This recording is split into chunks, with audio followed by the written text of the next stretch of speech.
विभाग की बड़ी खबर से रूबरू कराएंगे। 119 आरएएस अधिकारियों के तबादले कर दिए गए हैं। कार्मिक विभाग ने आदेश जारी किए हैं। आरएएस मूलचंद को रजिस्ट्रार लगाया गया है, ये बड़ी खबर। इसके अलावा बहुत बड़ी लिस्ट है क्योंकि 119 आरएएस है। आरएएस मूलचंद को रजिस्ट्रार राजस्थान विश्वविद्यालय जयपुर का लगाया गया। ये जानकारी सबसे पहले फर्स्ट इंडिया ने आप तक पहुंचाई थी। लिस्ट भी एक्सक्लूसिवली फर्स्ट इंडिया आप तक पहुंचा रहा है। वहीं आरएएस अजीत सिंह राजावत को अति आयुक्त सीएजी आईजी एनपी बीकानेर के पद पर लगाया गया है। बीकानेर पोस्टिंग कर दी गई है। आरएएस ब्रजेश कुमार चांदोलिया महाप्रबंधक गंगानगर शुगर मिक्स जो लिमिटेड है वहां पर जयपुर पोस्टिंग की गई है। आरएएस वंशीधर कुमावत को रजिस्ट्रार महाराणा प्रताप कृषि एवं प्रौद्योगिकी विश्वविद्यालय उदयपुर में। आरएएस परशुराम धान का अति संभागीय आयुक्त होंगे। भरतपुर में आरएएस डॉक्टर वृद्धि चंद गर्ग अब बांसवाड़ा में सीईओ के तौर पर अपना पद संभालेंगे। आरएएस महावीर खराड़ी अति संभागीय होंगे उदयपुर में आयुक्त के तौर पर। आरएएस कैलाश नारायण मीणा संयुक्त शासन सचिव हैं कृषि एवं पंचायती राज कृषि के, जयपुर में पोस्टिंग हुई है। आरएएस सुनील भाटी आयुक्त मुद्रण एवं लेखन सामग्री विभाग जयपुर में पोस्टिंग। आरएएस छोगाराम देवासी अति आयुक्त योजना एवं नीति। ये लंबी चौड़ी लिस्ट जिनके नाम फर्स्ट इंडिया आप तक पहुंचा रहा है। आरएएस ओम प्रकाश बिश्नोई अति संभागीय आयुक्त बीकानेर में, उनको जिम्मेदारी अब दी गई है। डॉक्टर ऋतुराज हमारे सहयोगी लगातार हमारे साथ बने हुए हैं, सुबह से इस खबर पर अपडेट दे रहे हैं। एक बार फिर से उनका रुख करेंगे।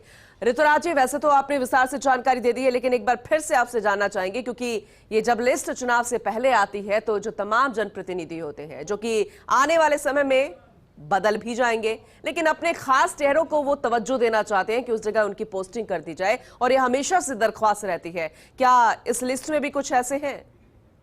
देखिए, जो ये पूरी सूची है इसमें सबसे अहम बात यह भी है कि जो करीब 119 आरएएस अधिकारियों का जो तबादला और पदस्थापन किया गया है, इसमें अगर मोटे तौर पर देखें तो करीब करीब आधे ऐसे पद हैं जो रिक्त पद थे अभी तक। तो यह भी एक बहुत आश्चर्य की यहाँ पर बात कही जा सकती है कि रिक्त पदों को इतने लंबे समय तक नहीं भरा गया, और आखिरकार जब मतदाता सूची संक्षिप्त पुनरीक्षण का काम शुरू होने वाला है 21 अगस्त से, उससे एन पहले ये पद भरे जा रहे हैं।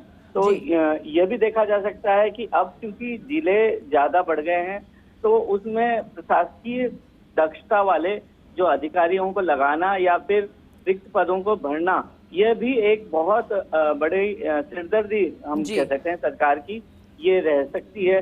तो इसमें भी जनप्रतिनिधियों की राय के आधार पर जो प्रशासकीय फील्डिंग है वह सजाई गई है। चुनाव से पूर्व ये प्रबंधन एक तरह से सरकार का कहा जाता है, सरकारी मशीनरी को चुस्त दुरुस्त करने के लिए कि वह विधानसभा चुनाव को किस तरह से अंजाम दें, इससे पहले उनकी किस तरह से पोस्टिंग कर दी जाए या फिर उनको इधर उधर किया जाए, जिससे कि बिल्कुल उपयुक्त जो अधिकारी अहम पद के लिए है वह हो। तो इसके साथ साथ 11 जो तहसीलदार सेवा से जो पदोन्नत अधिकारी हैं उनको कहीं ना कहीं एसडीओ पद पर नियुक्त किया गया है, उनको पोस्टिंग दी गई है। इनमें अगर हम बात करें तो जो नए जिले बनाए गए हैं उनमें भी खासे एसडीओ लगाए गए हैं। जैसे कि बात करें जयपुर ग्रामीण में रामपुरा डाबड़ी है, इसमें जो सुमन चौधरी है उन्हें एसडीओ लगाया गया है। वहीं फलोदी में बापीणी उपखंड है जिसमें उमा मित्तल को यहाँ पर एसडीओ लगाया गया है, ये तहसीलदार सेवा से पदोन्नत है। जयपुर ग्रामीण का ही जो किशनगंज रेनवाल का जो उपखंड क्षेत्र है वहां पर भी एसडीओ लगाया है भारत भूषण दीक्षित को। इसी तरह से जोधपुर ग्रामीण में भोपालगढ़ की बात करें तो वहां पर नानाग्राम चौधरी को ये जिम्मेदारी सौंपी गई है। जोधपुर ग्रामीण में ही शेरगढ़ में शंकर लाल मीणा को इस पद की जिम्मेदारी सौंपी गई है। वहीं ये भी बता देना चाहूंगा कि पहले जो तबादले किए थे, अब से कुछ दिनों पहले की जो सूची थी 31 जुलाई की जो सूची थी, उसमें प्रकाश चंद्र अग्रवाल का उपायुक्त जोधपुर विकास प्राधिकरण के पद से एडीएम जो जोधपुर शहर है उस पद पर किया था तबादला। इसी तरह सुनील शर्मा प्रथम का जो तबादला था वो आमेर जयपुर से सहायक कलेक्टर जयपुर शहर के पद पर किया था। ये दोनों तबादले अब निरस्त कर दिए गए हैं इस सूची में। और जो आरएएस है शैलेंद्र देवड़ा, उनको अतिरिक्त कार्यभार यहाँ पर दिया गया है, जो कि उप निदेशक क्षेत्रीय स्थानीय निकाय विभाग जोधपुर के पद का दिया गया है। और इन तबादला सूची का जो 360 डिग्री विश्लेषण यदि किया जाए तो हम उपखंड अधिकारियों के अलावा हम ये देखते हैं कि जो नगर निगम में जो रिक्त पद हैं या पदों में जो अधिकारियों को इधर उधर करना, इस उन महत्वपूर्ण जगहों की अगर बात की जाए तो कार्तिकेय मीणा को नगर निगम कोटा उत्तर उपायुक्त लगाया गया है। तो यह एक कोशिश देखी जा सकती है कि भाई नगर निगमों में किस तरह से प्रशासकीय अधिकारियों के जो प्रबंधन है वो सुनिश्चित किया जाए चुनाव से पहले। उपायुक्त नगर निगम कोटा दक्षिण पद पर जवाहरलाल जैन को यहाँ पर लगाया गया है, मालविका त्यागी के स्थान पर लगाया गया है। इसी तरह से जो शहरी विकास से जुड़े न्यास प्राधिकरण बोर्ड हैं उनमें किलेबंदी मजबूत करने की यहाँ पर कोशिश देखी जा सकती है। वहीं वाणिज्यिक कर विभाग जयपुर द्वितीय उपायुक्त के पद पर महेश चंद्र मान को लगाया गया है। ये भी एक सिग्निफिकेंट हम कह सकें महत्वपूर्ण जो पोस्टिंग है उनकी बात करें तो उसमें ये शुमार हो सकता है। इसी तरह से जिला रसद अधिकारी यानी डीएसओ बीकानेर फिर बदले गए हैं। यहाँ पे सुभाष कुमार को ये जिम्मेदारी दी गई है अभी गर्ग के स्थान पर। तो हम ये देखते तो ऋतुराज जी, जहाँ पे एक बार फिर से बदलाव हुआ है बहुत ही कम समय में, वहां पे क्या वजह रही? पिछली कुछ सूचियों में जो संशोधन था जी। जो उपयुक्त अधिकारी जहां लगाए जाने थे वह भी यहाँ पर देखे गया। इसी कड़ी में हम देखें तो देविका तोमर को सहायक कलेक्टर जयपुर शहर लगाया, जो कि सुनील शर्मा प्रथम जिनका अभी मैंने जिक्र किया था कि जो पूर्व में तबादला था वो निरस्त कर दिया गया।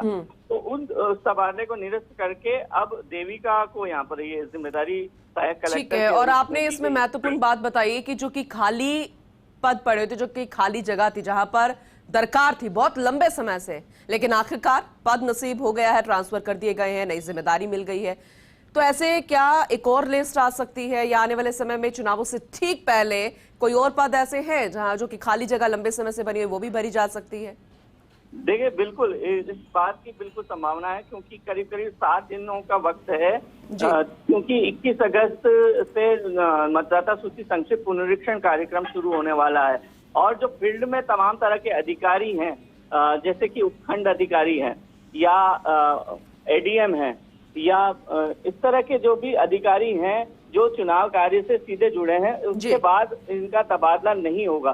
तो निश्चित रूप से 21 अगस्त से पूर्व एक और सूची आना संभव है। इसमें जो सरकारी या प्रशासकीय स्तर पर बड़ा डिस्कशन या मंथन किया जा सकता है कि किन उपयुक्त अधिकारियों को पदों पर दिया जाए। और रिक्त पद अभी भी यदि हैं, वैसे बहुत जो सूचियां आ चुकी हैं उसमें मोटे तौर पर यह माना जा रहा है कि जो चुनाव कार्यों को सीधा प्रभावित करते हैं ऐसे रिक्त पद अब कम रह गए हैं, तो उन पर किनको लगाया जाए। तो उसमें अब सूची 1 या 2 आने और संभव है, और मोटे तौर पर ये ज्यादातर आरएएस की ही सूची मानी जा सकती है कि वह आएगी, क्योंकि इन रिक्त पदों को भरे जाने का और उपयुक्त अधिकारियों को लगाने का सिलसिला यहाँ पे दिया जा सकता है। इसके साथ साथ ही कई बार जनप्रतिनिधि अपनी राय देते हैं या शिकायत बिल्कुल करते हैं। तो संशोधन की जहां गुंजाइश होगी तो फिर से एक संशोधन करके लिस्ट जारी की जा सकती है। शुक्रिया ऋतुराज जी विस्तार से जानकारी देने के लिए। तो 119 आरएस अधिकारियों के तबादले किए गए हैं। डॉक्टर ऋतुराज सहयोगी हमारे साथ लगातार बने हुए हैं। आज सुबह से ही हम 6:30 बजे से ही आपको ये खबर दिखा रहे हैं पूरी डिटेल के साथ कि आखिर ये जो तबादले किए गए हैं इसका मुख्य आधार क्या है, चुनाव आने वाले हैं। इसके अलावा जो पहली लिस्ट जारी हुई थी उसमें से भी संशोधन करके अब ये उसी सेम जगह पर भी ट्रांसफर नए नाम का किया गया है। और सबसे इसमें महत्वपूर्ण बात यह है कि जो खाली जगह थी, लंबे समय से खाली जगह थी और जो नए जिले बनाए गए हैं वहां पर भी दरकार थी, वहां पर भी कुर्सी पर जिम्मेदारी सौंपी गई है आरएसएस।